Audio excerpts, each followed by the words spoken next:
राम राम मित्रांनो, स्वागत आहे आपला सगळ्यांचा एका नवीन व्हिडिओमध्ये. तर मित्रांनो, आता 4 महिने पावसाळा आहे, त्याच्यामुळं मग आमच्या गावाकडं गवऱ्या भरणे, लाकडा भरणे अशी कामं चालतात. तसंच अनेक वैरणी म्हणजे पेंडा ह्या जनावरांसाठी चारा म्हणून भरला जातोय. तर आता इथं आमच्या बाबांचं काहीतरी काम चालू आहे. बाबा काय चालू आहे? राम राम. राम राम राम राम. आमचा गौरव बऱ्याचा काम चालू आहे. गवऱ्या भरायचं काम चालू आहे. ह्या गवऱ्या त्या मानला लय मोठ्या गवऱ्या हो. मग लय. आणि ह्या याच्यामध्ये काय टाकलं ह्या? त्याच्यामध्ये तर आपला भाताचा पावसात गबाळ काही टाकून आणि मग त्या बनवायच्या. तर मित्रांनो, हे बा ह्या गौऱ्या आमच्या गावाकडं आता गावरान गौरी आमच्या भागात, आणि ही गौरी आता विकास भेटत नाही. शक्यतो ही आमच्या गावाकडे भेटते. घरचा शेण राहत आहे, तर ह्या बा फळशा बिळशा टाकून त्या गौऱ्या बनवल्या जातात. आणि मग आता समजा गाय आता कुठं गेल्यात? गाई गोठीला ती कुठल्या गेल्यात ना? गोठीला. तर मित्रांनो, बाबांक आहेत ना गावरान गाय येते. आता त्या किती आहेत मला माहीत नाही, पण गावरान गायींचा ह्या म्हणजे दुसरं कुठले शेण आणलं ना नाही नाही घरचा शेण आहे या. तर शेण गायच्या शेणापासून, गाय म्हशीच्या शेणापासून होतात, पण बाबांकडे गावरान गाय येते. तर मग आता तुमच्याकडे समजा एवढ्या ह्या गौऱ्या एवढ्याच आहेत काय? नाही नाही गौऱ्या भरपूर राहते. मग बाकीच्या काय करत बरल्या घरात टाकल्या काही वयाचं काम चालू आहे, काही लाकडा एवढ्याच? लाकडा एवढी आहे. तर मित्रांनो, हे पहा आता इथं मग ह्या शेणखत एवढं आहे ना, एवढा शेणखत आहे.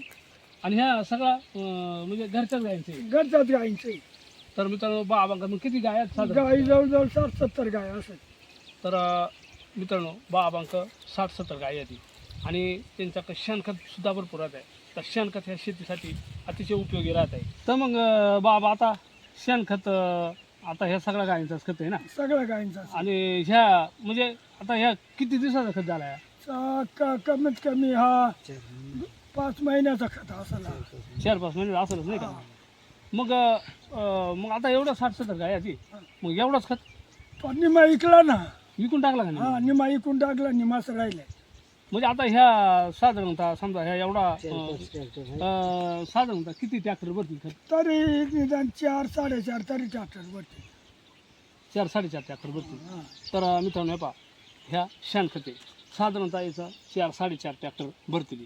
आणि दरवर्षी तुम्ही म्हणजे खत विकत येता? प्रत्येक वर्षी किती म्हणजे खताचा तरी साधारणतः आता समजा दरवर्षी वर्षाला किती खत विकत येत तुम्ही? शेणखत किती ट्रॅक्टर? तरी 12-13 ट्रॅक्टर. 12-13 ट्रॅक्टर. आणि 12-13 ट्रॅक्टर मित्रांनो, म्हणजे जे आमचे गोपालक आहेत त्यांचा शेणाचा सुद्धा फायदा होतोय, म्हणजे गायींचं जे शेण आहे त्यांचा. मग तुम्ही शेतीला नाही वापरते का? नाही नाही शेतीला वापरून निमा ऐकून टाकितो. हा, म्हणजे आपल्याकडे जेवढा आहे तेवढा वापरायचा, बाकीचा विकून टाकायचा, एवढा काय? मग आता वावरामध्ये पांगवला का सध्या खत? मग सध्या 2-4 ट्रॅक्टर 5-6 ट्रॅक्टर टाकू दिले. आणि आणि हा उरलेला खत आहे. हे उरला एवढा. हा. म्हणजे आता याच्यात तरी मग साधारणतः किती ट्रॅक्टर खत असेल? तरी निदान 4 ट्रॅक्टर भरते. 4 ट्रॅक्टर बरोबर पूर्ण प्युअर झालंय खत. हा. बरं, एक डाब काढून दाखवा. तर मित्रांनो, हा खत आहे ना त्यांचा एकदम व्यवस्थित झालाय. पण मग कसा राहत आहे, कधी कधी ह्या शेण टाकला त्याच्यावर कधी कधी म्हणजे होतं नाही, पण तशी खता येते पूर्ण माती व्हायला लागली. तर खाली आहे ना जबरदस्त खड्डे. हे पहा अशा डेपा झाले, मी खणून घातला. हे बा ह्या शेणखत प्युअर, एकदम प्युअर शेणखत. हे बा. तर अजूनही जर ह्या 4 महिने जर कदाचित ठेवला तर याची अजूनही माती होऊ शकते. पण जास्त खत मग जास्त पाऊस असला तर पावसाना त्या धुवून सुद्धा जात आहे नाही काय? तर मग ह्या एकदम प्युअर खत शेणखत. तर मग आता तुम्हाला मग आता समजा एवढा विकलाय खत तुम्ही, तर अजूनही म्हणजे ह्या शेणखते आता 3-4 ट्रॅक्टर भरतील म्हणतो तुम्ही नाही का? मग ह्या विकायचे का तुम्हाला? मग देऊ टाकू. विकायचे ना? हा. तर कशा ट्रॅक्टर नाही देणार तुम्ही साधारणतः? बरं निदान 3 किंवा 3.5 किंवा 4 हजारांना देईल. पण तरी मग शेणखत लयच माग आहे बाबा. हा. महाग असला तरी 3.5-4 देऊन टाकू. आणि मग कुठले माणसा ट्रॅक्टर म्हणजे शेणखत घ्यायला कुठून लोक येतात? त्याला पार अकोलपासून येतात, राजूरपासून येतात.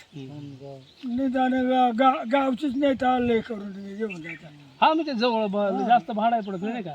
आता भाडा पडू ना पडू नाही का, पण मग शेवटी तर खत आहे, तो खत आहे. तर मग आता तुम्हाला विकायचे, तर मग आता तुम्ही काय म्हणता ते 300 आपलं 3000 ते 3,500 ना ट्रॅक्टरना आपल्याला तुम्हाला खत हा विकायचे.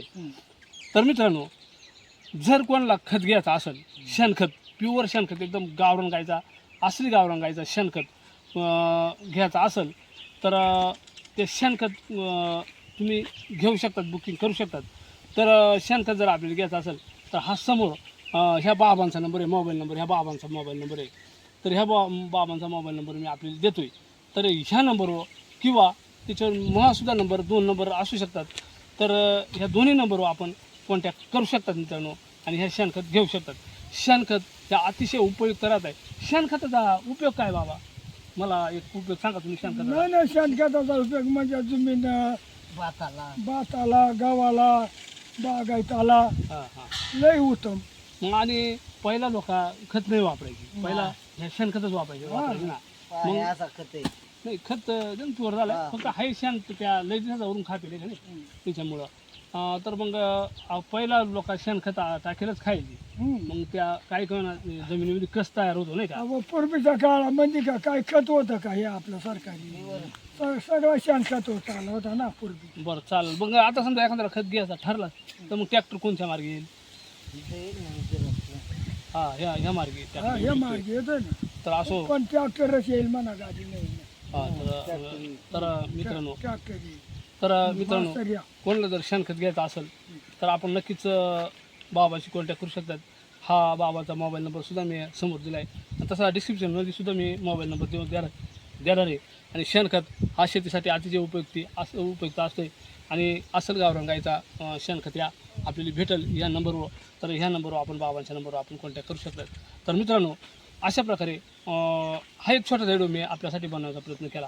मित्रांनो, कसा वाटला व्हिडिओ आणि आपल्याला शेणखत पाहिजे असेल तर आजच बुकिंग करू शकतात. तर ह्या व्हिडिओमध्ये आम्ही इथंच थांबणार आहे. पुन्हा एकदा जय हिंद, जय महाराष्ट्र.